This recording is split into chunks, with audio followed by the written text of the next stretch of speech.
Assalamualaikum warahmatullahi wabarakatuh. Perkenalkan, saya Yura Irwanda, NIM 180150105, MK Medan Elektromagnetik, kelas A3, mahasiswa Universitas Malikusale.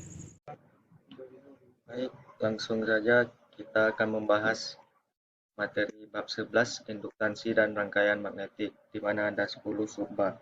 Yang pertama, tegangan induksi diri; kedua, induktor dan induktansi; 3. Bentuk-bentuk baku; 4. Induktansi internal; 5. Rangkaian magnetik; 6. Nonlinearitas kurva B/H; 7. Hukum Ampere bagi rangkaian magnetik; 8. Teras dengan celah udara; 9. Kumparan ganda; 10.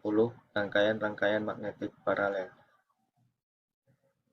Langsung saja masuk di subbab pertama 11.1. Tegangan induksi diri. Suatu tegangan akan timbul pada terminal kumparan N lilitan seperti tampak pada gambar 11.1, gambar ini, di mana fluks bersama bagi lilitan itu berubah dengan waktu. Tegangan induksi atau imbas diberikan oleh hukum Faraday. V sama dengan N d flux per dt. Lihat bab 12 untuk pembahasan polaritas tegangan ini dengan mendefinisikan induktansi diri dari kumparan itu dengan I sama dengan N d flux per di.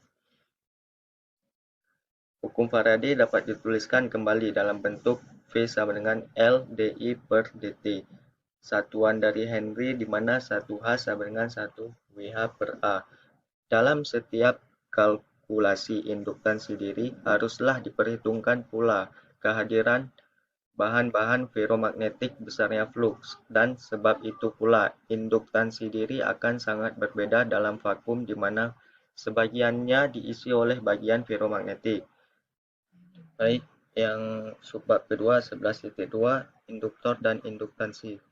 Induktor disebut juga induktansi dibentuk oleh dua penghantar yang terpisah oleh ruangan bebas dan tersusun sedemikian hingga fluks magnetik dari yang satu terkait dengan yang lain untuk arus-arus statis I atau paling jauh sampai frekuensi rendah dalam penghantar-penghantar itu. Misalkan fluks total yang mengaitkan penghantar tersebut adalah lambda sama dengan IN flux bagi kumparan. Maka induktansi dari induktor tadi didefinisikan sebagai L sama dengan lambda per I. Patut dicatat bahwa L akan selalu berupa perkalian dari mu 0 dengan faktor geometri yang berdimensi panjang. Bandingkanlah dengan ungkapan bagi hambatan R. Langsung saja, suatu bentuk definisi lain dari induktansi diperoleh dari bentuk ungkapan bagi energi yang tersimpan dalam medan magnetik. Analisis rangkaian dan teori medan. W sama dengan 1/2 Li dan W sama dengan 1/2 integral B/H dV. Memberikan L sama dengan integral B/H dV per I pangkat 2. Subbab berikutnya 11.3. Bentuk-bentuk baku. Di samping penghantar koaksial, beberapa bentuk umum konfigurasi penghantar yang induktansinya diinginkan ditunjukkan pada gambar 11.3 sampai 11.19. Persamaan gambar 11.3 yang ini teorida dengan penampang segi 4 dan 11.9 yang ini kumparan berlapis ganda dengan teras udara. Langsung saja, selanjutnya persamaan pendefinisi seperti yang sudah dikemukakan dapat diterapkan di sini untuk memperoleh ungkapan bagi L, kecuali dalam kumparan berteras udara yang ungkapannya diungkapkan secara empiris. Semua dimensi adalah dalam meter.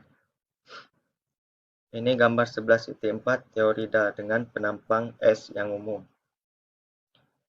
Gambar 11.5 penghantar-penghantar dengan jari-jari A. Penghantar-penghantar paralel dengan jari-jari A. Gambar 11.6 penghantar silindris yang sejajar dengan bidang tanah. Yang gambar 11.7 solenoida panjang dengan luas penampang S yang kecil. Gambar 11.8 kumparan berlapis tunggal dengan teras udara. Dan gambar 11.9 kumparan berlapis ganda dengan teras udara. Selanjutnya 11.4 induktansi internal. Flux magnetik sesungguhnya juga ada yang melalui penampang di dalam penghantar, seperti halnya di luar penghantar. Flux internal ini menimbulkan induktansi internal yang biasanya kecil dibandingkan induktansi eksternal, dan sebab itu seringkali diabaikan. Pada gambar 11 sampai dengan 10A ditunjukkan suatu penghantar dengan penampang lingkaran dengan arus I yang dianggap terdistribusi secara merata pada penampang itu. Anggapan ini hanya berlaku pada frekuensi rendah, karena pada frekuensi tinggi timbul efek kulit atau skin effect yang menyebabkan arus itu terkonsentrasi pada permukaan luarnya. Di dalam penghantar yang berjari-jari E, hukum Ampere memberikan H sama dengan IR per 2πA kuadrat A, dan B sama dengan mu 0 IR per 2πA kuadrat A. Penghantar yang lurus pada gambar 11.10A hendaknya dibayangkan sebagai bagian pendek dan terus tak berhingga. Sebagaimana disarankan di gambar 11.10B, maka filamen arus menjadi lingkaran dengan jari-jari tak berhingga. Garis-garis flux yang menembus jalur dari hanya filamen yang jaraknya dari poros penghantar lebih kecil dari air. Permukaan terbuka yang dibatasi oleh salah satu dan filamen itu dipotong seringkali atau N kali N ganjil. Sedangkan filamen seperti I atau 2 tidak terpotong atau terpotong N kali N genap. Akibatnya, D flux hanya terkait dengan fraksi Nr per Na aksen dari Aristotle, sehingga kaitan flux total diberikan oleh jumlah dengan bobot. Seperti ini.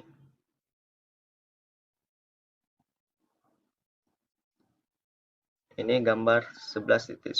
Hasil ini tidak bergantung pada jari penghantar induktansi totalnya, kemudian hanya jumlah induktansi eksternal dengan induktansi internal. Kalau induktansi eksternal adalah dari ordo 1/2 kali 10 pangkat min 7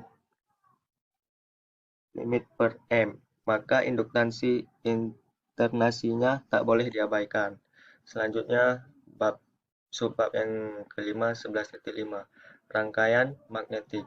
Pada bab 9 kita telah membahas intensitas magnetik, flux A dan kerapatan flux magnetik B, dan diselesaikan berbagai soal di mana medannya adalah ruang bebas.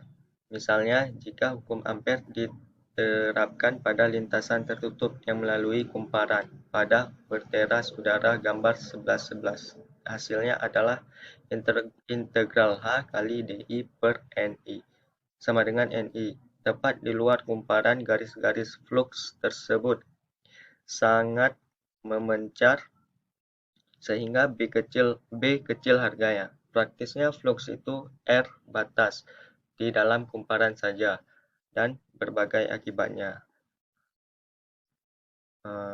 Ini gambar 11.11 ini gambar 11.12. Permeabilitas relatif bahan-bahan ferromagnetik.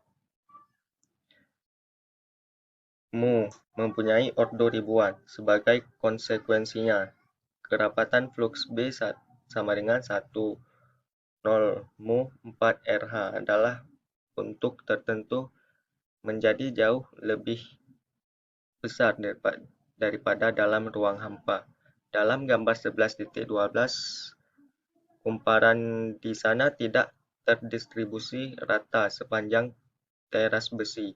Akan tetapi faktor Ni dari kumparan tadi menimbulkan fluks yang mengikuti teras tersebut. Dapatkah dikatakan fluks tersebut lebih menyukai teras daripada ruang di sekitarnya dengan perbandingan beberapa ribu terhadap 1? Ini sangat berbeda dari magnetik ruang bebas di bab 9, sehingga telah berkembang pula suatu subjek studi tersendiri, yakni magnetik teras besi atau rangkaian magnetik. Pendahuluan singkat ini terhadap subjek tersebut mengambil anggapan semua fluks berada di dalam teras. Selanjutnya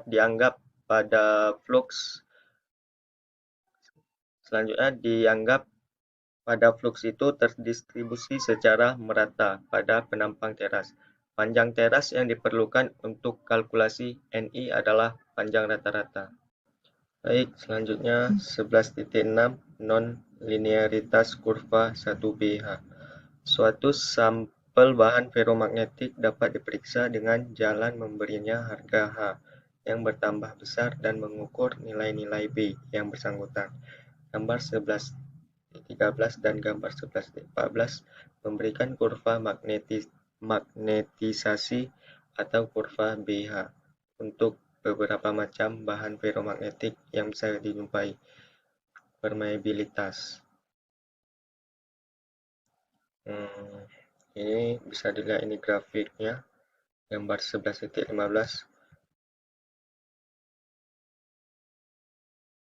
Langsung saja. Selanjutnya materi 11.7, hukum Ampere bagi rangkaian magnetik. Suatu kumparan dengan N lilitan dan arus I yang melilit teras feromagnetik menghasilkan gaya gerak magnet yang diberikan N. Untuk GGM ini seringkali digunakan simbol F. Satuannya ampere untuk hukum Ampere yang diterapkan pada lintasan di tengah-tengah teras yang ditunjukkan pada gambar 11.6. Sini V sama dengan V1 tambah V2 tambah V3. Ini gambar 11.16 bisa dilihat menyarankan agar F dipandang sebagai kenaikan Ni dan nilai-nilai Nr sebagai penurunan Ni. Mengambil analogi dengan kenaikan tegangan V dan penurunan tegangan V1, V2, dan V3. Analogi tersebut dikemukakan di gambar 11.16, yaitu gambar di atas ini. Dan fluks di gambar 11.16 adalah analog dengan arus I. Sedangkan reduktansi R analog dengan hambatan R. Suatu ungkapan untuk reduktansi dapat diperoleh dengan cara berikut. Penurunan Ni sama dengan HL sama dengan BA. L per mu A sama dengan flux kali R. R sama dengan L per mu A kali H pangkat min 1. Jika semua reluktansi diketahui, maka dapatlah ditulis F sama dengan Ni sama dengan flux kali Ri tambah R2 tambah R3. Selanjutnya, sebagai persamaan bagi rangkaian magnetik pada gambar 11.16, B namun mu R bagi bahan-bahan yang dipakai mesti diketahui lebih dulu sebelum harga-harga reduktansi itu dapat dihitung, dan hanya setelah B atau I1 diketahui baru nilai mu dapat kita tentukan pula. Jadi ini berbeda dengan hubungan R sama dengan I per mu A. Selanjutnya 11.8, teras dengan celah udara. Rangkaian magnetik dengan celah udara yang sempit sangat bisa dijumpai. Celah itu umumnya dibuat sekecil mungkin karena penurunan pada celah seringkali jauh lebih besar dari penurunan tersebut pada teras. Garis fluks agar melebar ke arah celah, hingga luas penampang celah melebihi luas penampang teras yang didekatkan, asalkan panjang dan celah lebih kecil dari 1/10 dari ukuran teras yang terkecil. Dapat dihitung luas semu es dari celah tersebut untuk teras persegi panjang dengan ukuran-ukuran A dan B. Hmm,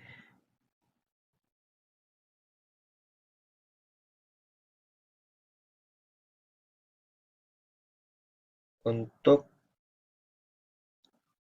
apabila fluks diketahui, tidaklah sukar untuk menghitung penurunan Ni sepanjang celah, kemudian memperoleh Bi. Selanjutnya, mendapatkan H memakai kurva BH yang bersangkutan, dan akhirnya menghitungkan penurunan Ni dalam teras, yaitu HL.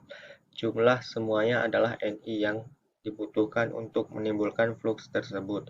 Namun yang biasanya diberikan adalah Ni, sehingga kita terpaksa menetapkan B dan D dengan cara trial dan error, seperti akan terlihat dalam soal-soal yang menyusul. Di samping itu juga ada solusi dengan metode grafis. Selanjutnya 11.9 kumparan ganda. Dua atau lebih kumparan dapat digulungkan pada satu teras sedemikian rupa. Seperti ini gambarnya, gambar 11.17. Sehingga GGM-nya saling memperkuat ataupun saling berlawanan. Sehubungan dengan itu, suatu cara menyatakan polaritasnya adalah seperti diberikan di gambar 11.17. Seperti gambar di atas tadi, suatu pemisalan tertentu bagi arah fluks dapat saja salah, sama seperti pemisahan arah arus dalam rangkaian arus searah yang mengandung dua atau lebih sumber tegangan. Hasil negatif menandakan fluks, jadi sesungguhnya adalah dalam arah yang berlawanan. Baik, yang terakhir 11.10 rangkaian-rangkaian magnetik paralel. Metode penyelesaian masalah rangkaian magnetik paralel adalah seperti disarankan ekuivalensinya pada gambar 11.18. Cabang yang di sebelah kiri mengandung kenaikan Ni di samping suatu penurunan N. Penurunan Ni di antara titik-titik cabang A dan B dapat dituliskan untuk setiap cabangnya sebagai berikut. Seperti ini.